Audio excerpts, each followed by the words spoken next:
Concerning Him. An Emmaus podcast is a ministry of Emmaus Bible College.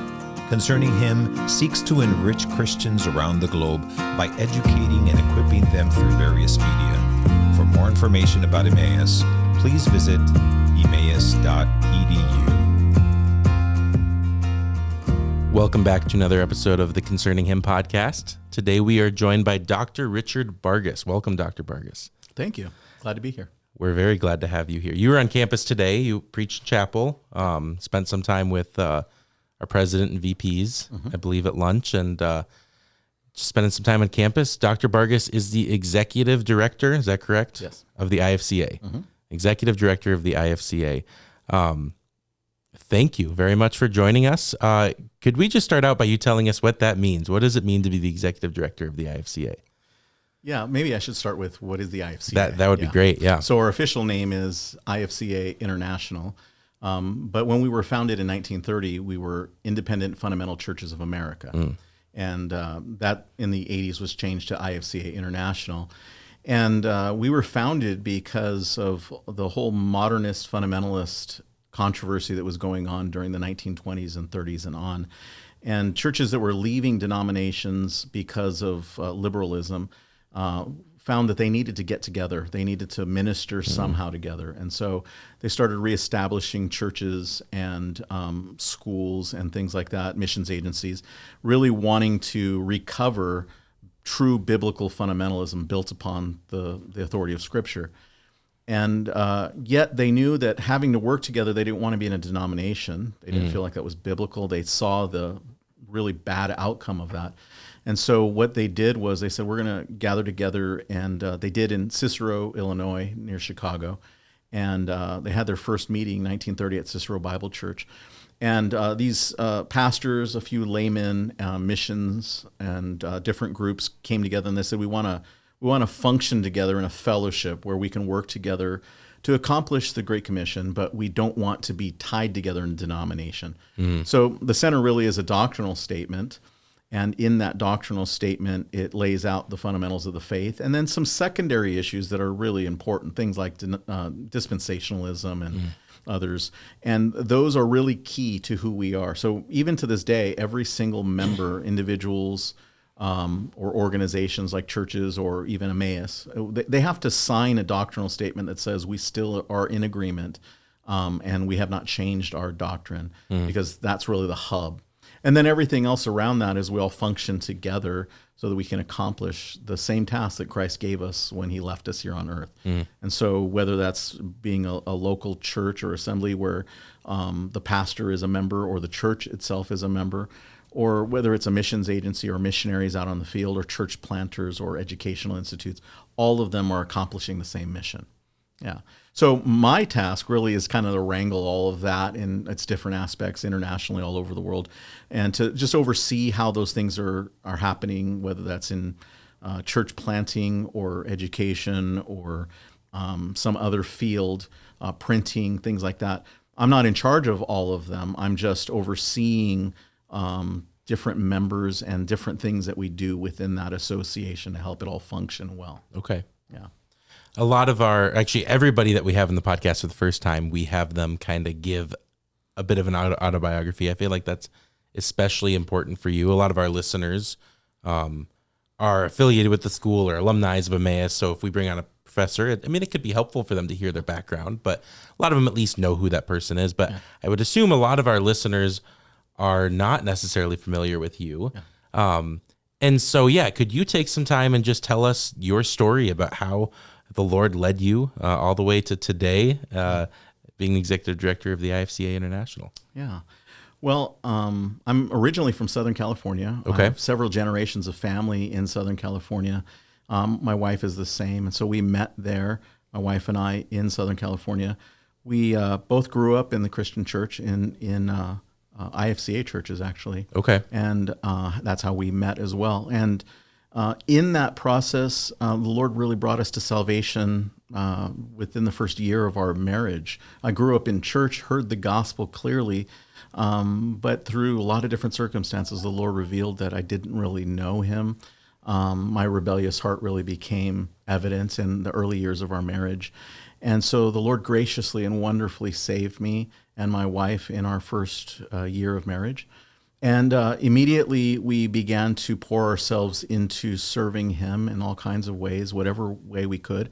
And that started really with church planting. My parents had been sent to plant a church, and went to my dad and I said, "Hey, Dad, I don't know what the Lord would have us, but what would you think we should do?" He said, "Come join us. Come help us with this little church plant."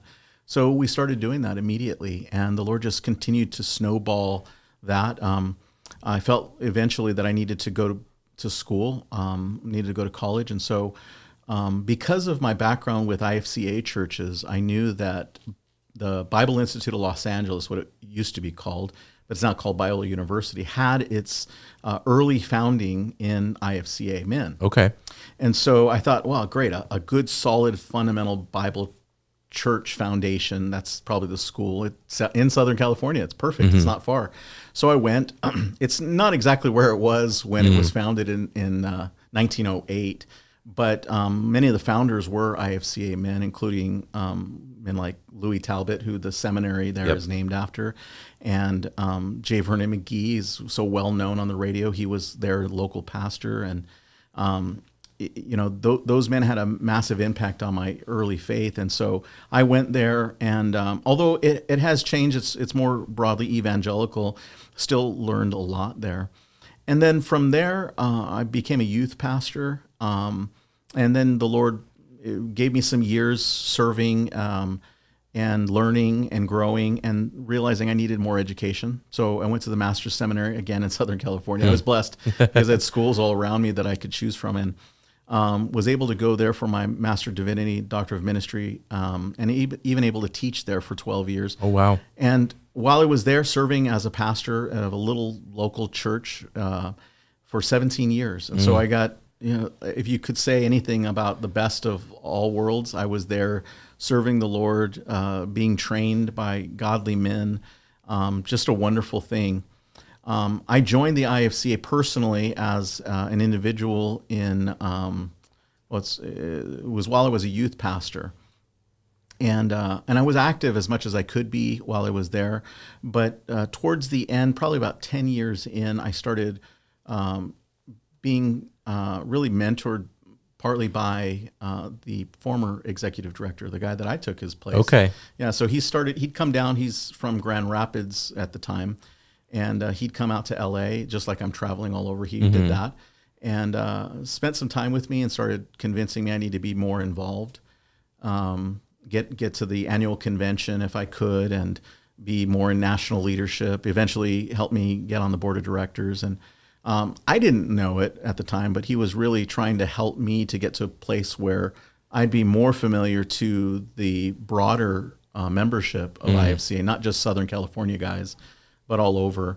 IFCA in the United States is broken up into 40 regions, and Southern California, the state, is broken up in half, Northern California, half Southern. Okay. So I was really familiar with the men that were there in my area, but not nationally. So by being involved in the national convention, I was really able to be better known.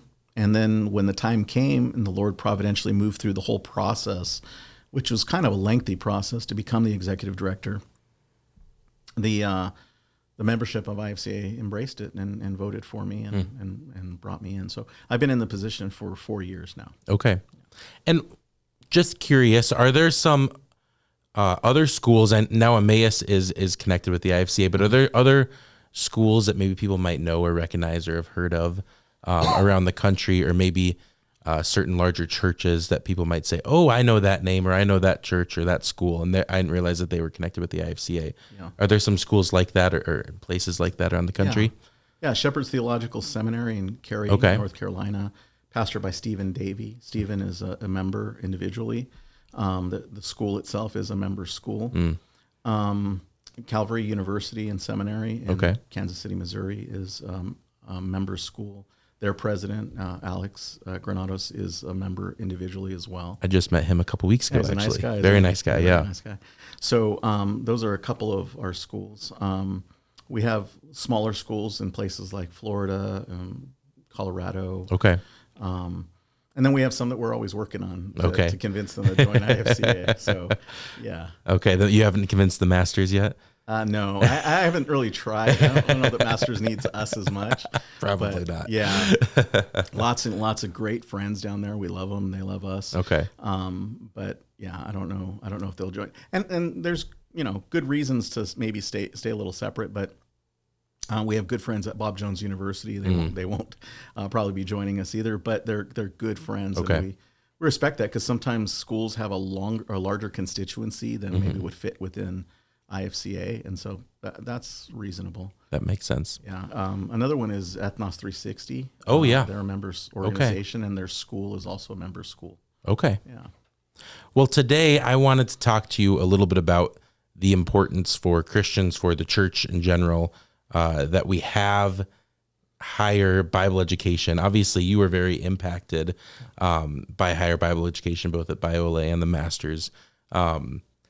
And I want to talk to you some about why is that important? I think in broad evangelicalism, you probably see this. There's a lot of skepticism about, if we have the Word and we have the local church and we have the Spirit, then do we need to go off to college? Mm-hmm. Is that even beneficial? Can it be beneficial? So I'd like to hear your thoughts on that. But maybe before we get there, I'd like to hear just about how you were, maybe some specifics about how you were impacted both at Biola and at the Masters, because it seems like you were very shaped by higher Bible education. So I'd like to hear just a little bit more about that. Yeah, I was already married when I went to college, so that was a little weird for me because, I'm going there and I'm with 17, 18-year-olds. I'm about 20 when I started as a freshman, and so it was a little weird in that way. So I didn't have the same, campus life that, and we didn't even live on campus. But there was kind of a focused attention for me. At that point, I went to school. I'm kind of a practical person. I didn't see the need to go back to school unless there was a reason. And my wife and my dad both came to me and said, we really feel like God's called you into ministry, and we really feel like you need to get further training. And my dad was going to Talbot at the time. He was almost done, and it seemed like a natural fit. It was close by to my home. And so, and because of the IFCA connections, that's why I chose to go there. While I was there, I found some really godly professors, and I appreciated even the liberal arts part of it because it broadened my understanding across the board of different areas that helped impact the theology part. I probably was thinking I need to go, because I'm pragmatic in the sense of practical, I probably thought, just give me the Bible parts. That's all I really needed. But, if you don't understand literature and you don't have English down, and, I probably could have done without math, I suppose, but some of the other things, they're helpful. They broaden your thinking process. And I think that all lends itself to being a whole person. I think they're all integral. They work together. And I think it's part of that classical idea of the university, the wholeness, all of it fitting together. And so I had some great professors that didn't just teach me good Bible. Some of them taught me discipline. I needed to learn discipline in my young years. I remember a philosophy professor, and I didn't really love philosophy, but because of the struggle that I had with some of the things in the area of discipline, taught me that you're not going to get away with this in life if you don't recognize this flaw in your life, this moral flaw. And really it was a poor grade that I went to him and sat in his office, and I said, I don't understand. And he said, let me look at your grades. And he looked and he said, you don't think you deserve that? I said, I guess I do. He said, then why would I give you a different grade? You don't think that's not fair to the other students who worked hard too and yet got a different grade? And so he looked at me and he said, I'll never forget his words. He said, take your lumps. And I was, excuse me, what? I was a young man, and I could have grown into an old man who whines a lot and complains and makes excuses for myself, which is the way I was approaching this grade. And yet he turned to me and he said, take your lumps. I walked out stunned and realizing I'm not going to get away with this. I've got to press harder, even in difficult things. And that was a massive change in my life and my thinking and my process as a young adult, learning not just for classes, but for all things. Don't complain. You get what you deserve when you work hard. If you work the lazy way, the easy way, which I was kind of used to doing. Things came a little easier to me in school, and this one didn't, and I didn't understand. I learned. So lessons like that. Okay. Yeah. Good friends, those kinds of things. I worked graveyard through school. Okay. It took me 5 years to get through my bachelor's. And I worked graveyard as a custodian. I actually worked as a custodian through Bible college, and through seminary.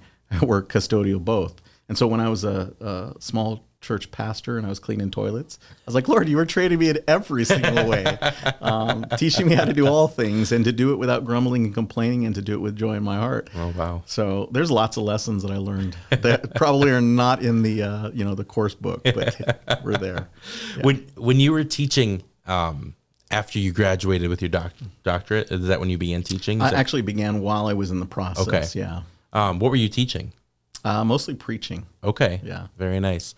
And what were some of the things I guess you were gathering there about as you were kind of on the opposite side in the classroom, now teaching instead of learning? What are some of the things you were gathering there about the importance of higher Bible education? Yeah, I was, teaching at a seminary that's all men, first of all, is a little bit different than just broadly in a mixed school that is more liberal arts. But I was, especially since we're focused on men that are preparing for ministry, the necessity of precision. I'd learned that for myself personally, but now I'm on the other end of it, and I'm saying to these students, guys, you think that grammar doesn't make a difference. You think that punctuation isn't important. You think that turning papers in, at the end of class instead of at the beginning of class, or skipping class and then turning it to me in my office after class is acceptable. It's not. And here's the reality: is this all has to do with discipline in your own personal life, because this is the Word of God and we're not messing around. And you need to know that it's not being particular just for a grade. It's for the Lord. It's all for the Lord. And if you let yourself slack here, what are you going to do when there's not somebody looking over your shoulder to give you a grade and you're in the church? You're going to keep giving yourself slack. So you need to be precise. Theology is precision. You need to be precise now, because over time that will only soften, and you need to be your best now. And so work at excellence now, and then as the years go on, continue to be disciplined, to be precise. Grammar matters, because that's the way God inspired the Word of God. Mm-hmm. Every word, every jot, every tittle.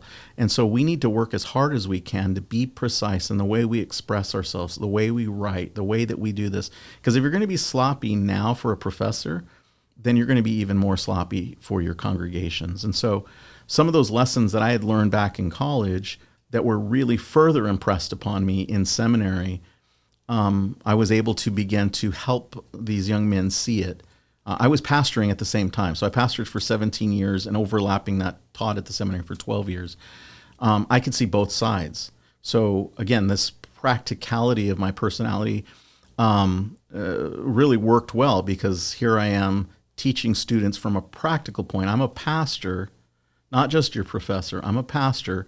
What you're saying, the way you're saying it, what you're doing, the way that you're teaching this, it's not going to go well. It may work in a seminary setting with all your seminary buddies, but nobody in your church is going to care when you read a 2-page quote from, a Puritan that is putting all of us to sleep, but we want to act spiritual. So we're going to act like we were really, blessed by that. Well, we weren't. It was boring. It was boring, and nobody understood it. You didn't understand it. You put it in there for, get your friends props. But, you could do that when you're pastoring and teaching at the same time. And so I was thankful for the pastors that were professors that I had, because they lent that. It wasn't just academics. It was, and I think that's exactly the point, maybe even part of our conversation, is Christian academics is for the church. Okay.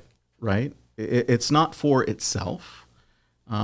Even if you're going to be an engineer, or if you're going to be a nurse, or if you're going to be a teacher, you're doing it for the greater good of the glory of God in the community. You're doing it to bless the church. It may not directly impact the church like a pastor or maybe a missionary or somebody in Christian ministry, but it is going to bless the church, because if you're living for Christ in your career, in whatever area or venue the Lord has placed you in, you're living for Christ, and you will have an impact, and that will also impact your church. That will impact your community. And so we need to do whatever we do for the glory of God, and that's important. And education in a Christian setting, training Christians to do whatever the Lord calls them to do, is critically important as a witness to this world that we live in. It's absolutely important. I mean, sometimes we think about, there's a book out there called Radical. It's always got to be this crazy radical thing that revolutionizes. Sometimes it's not. Sometimes it's just the common grace of everyday living, live faithfully. It's a slow trudge of faithfulness. Yeah. I do weddings. Sometimes I'll add in my message to the couple. I'll say, it's real easy for you to say to this woman that you're going to marry on this day that you would take a bullet for her. But a bullet's easy, because a bullet's fast. That bullet's going to kill you instantly. There's not much to that. But commit to staying married to this woman for 50 years faithfully, loving her as Christ loved the church. That's hard. Right? And that's what Christian education really should be about, is that I'm going to be the best dentist, I'm going to be the best mechanic, the best engineer, the best teacher that I can be for the glory of God through retirement, so that maybe I don't get the awards or the recognition, but everybody knows I am solid and faithful, and I did my very best, and I'm a Christian, and I didn't bring shame or reproach on the name of Christ. That will go way farther than anything else that we do. It will impact our own families, our own children, our grandchildren, and it'll impact the community in the long run. And that's stable. That will have a longer lasting impact than some flash in the pan thing that we do. So what's the difference then between somebody who wants to go be a dentist or a nurse or a lawyer going to secular private school or a state school while just attending church and being faithful to their local church, as opposed to that person choosing to go to an Emmaus Bible College, to a Calvary University, to whatever, there's lots of great schools out there like Emmaus is, that have these professional programs, but being taught from biblical worldview, and you're taking, courses on hermeneutics and homiletics and all these other things at the same time. What's the benefit about choosing a school like that? Why do we have these Christian schools? Well, you put in this humorous picture in my head of the guy that's got, the dental degree, and he's got his, person they got that thing in their mouth, and they're, immobilized. And now you've got them, and you're about to put the drill in their mouth, and you're like, now I'm going to tell you the Romans road, and you're not going to move. Sometimes people have these weird pictures in their head of, this is what Christian education is. I'm going to go to a state school. I'm just going to get what I need. Yeah. And, that's not what it is at all, right? I mean, first of all, we need to remember that we are spiritual beings, and we need to feed the soul. And so we aren't necessarily going to a Christian Bible college so that we can take that component and somehow cram it into our mechanic work or nursing, whatever. Although all of those things are done by people, and the Christian education changes us. It makes us who we are.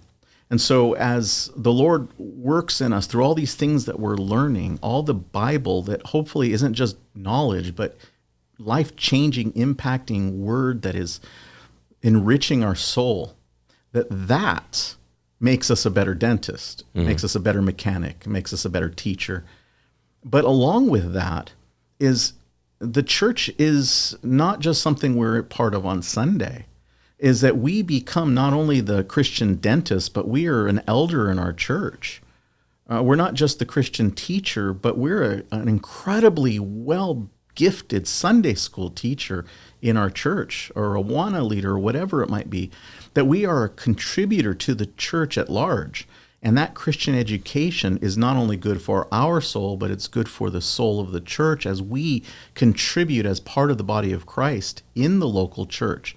And then, of course, the greater community around us, because now we are well taught for our own families, for our own children and our own grandchildren, that we're conveying the word to them. We've, in many ways in the West, become the lowest common denominator type of Christians. You know, how much do I need to know just to get to heaven? And then I'll just kind of make my way and do everything else I want to do. As long as I can get to heaven, I can do whatever I want. And that's not the Christian life.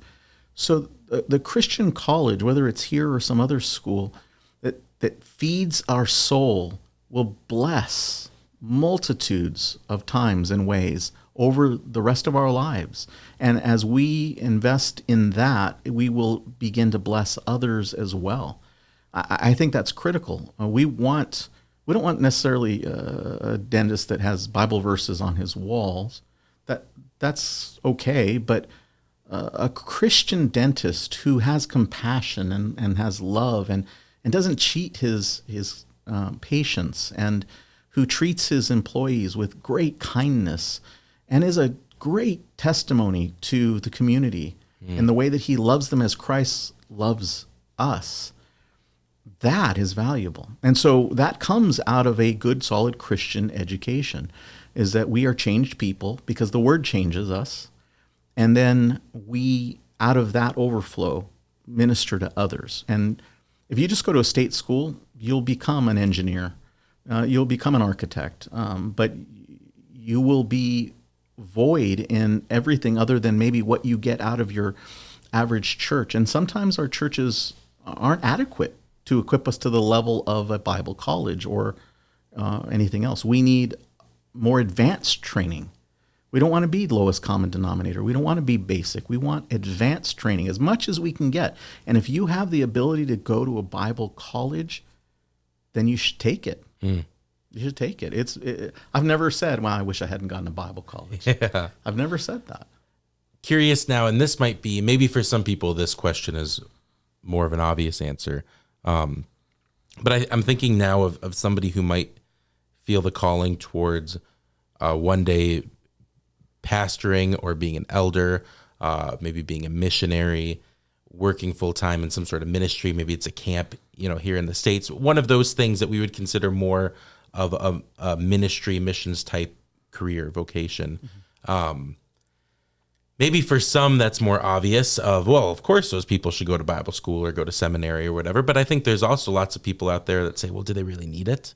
Can't we just give them that training in our local church and send them off? And so curious from that perspective, what do you feel like is the benefit for the Bible college, for the seminary, for going there? Yeah. I mean, here you have lots of majors, but I think that even if it was, what used to be a Bible college was basically you go and all you take is Bible courses. Yeah. There's nothing else offered. If that was all it was, if you scraped it down to the minimum, I think that every Christian should take those classes. I think that's critical.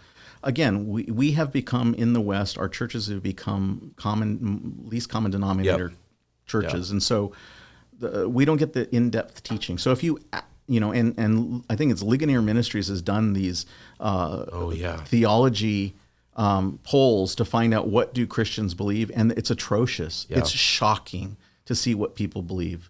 And I have gone on churches' websites and looked at just their doctrine of the Trinity, and I'm like, that's not even Christian. That's sub-Christian, what you just said there.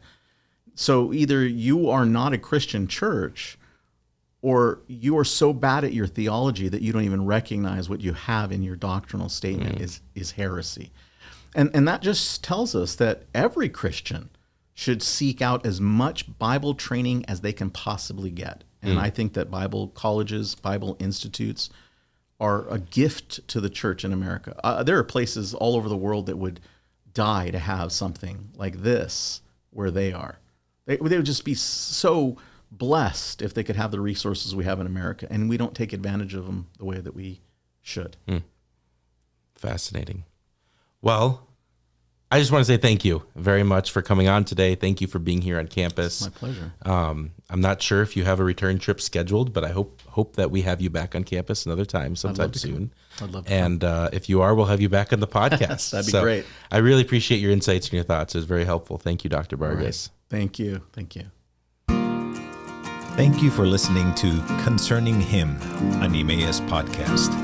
Ministries like Concerning Him are possible because of the generous contributions from our partners around the world.